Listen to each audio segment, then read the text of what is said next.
This entire section has one purpose, and that is to pump you up and introduce you to the world of composite photography. So in this video, we're going to take a look at some of my favorite composite photographers' work and exactly how vast this field is and how much you can do with it.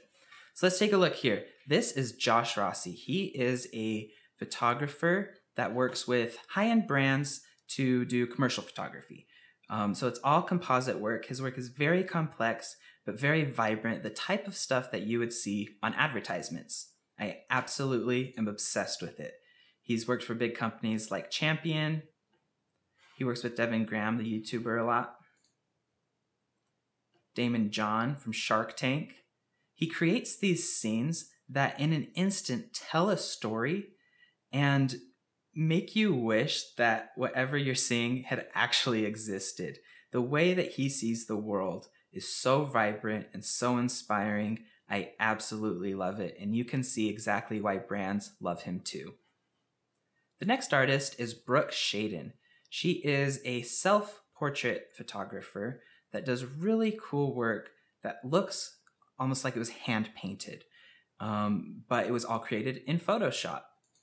Her work usually features one subject in the middle, usually a female, and it's actually usually herself, placed in some type of nature scene with a surreal element, telling the rest of the story. I absolutely love her work because it is so simple, but the detail in it is really impressive. She uses so many textures and little things that you really don't notice until later on that really make it look like a painting. And the last artist is Eric Johansson. He's from Sweden, and he does this really, really, really cool, high-end, very professional, real-looking composite photography. When you look at these pictures, you think, wow, that place is awesome. I want to go there. And for a second, you forget that it doesn't even exist. These scenes that he creates in his mind are so visually captivating. I could look at his work for hours and hours. Again, he does this all in Photoshop. Whatever you want to create in Photoshop, you will be able to create when you have mastered the tool of Photoshop. And I want you to think of it as a tool. If you have a paintbrush and some paint and a canvas, there is no limit to what you will create on that canvas, right? It comes from you, but you have to understand what you're doing.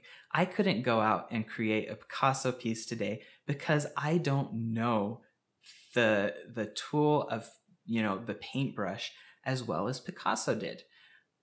So don't get discouraged when you start using Photoshop that your work doesn't look like this, but know that as you become a master of Photoshop, you will be able to wield it to your will to create what you envision in your mind.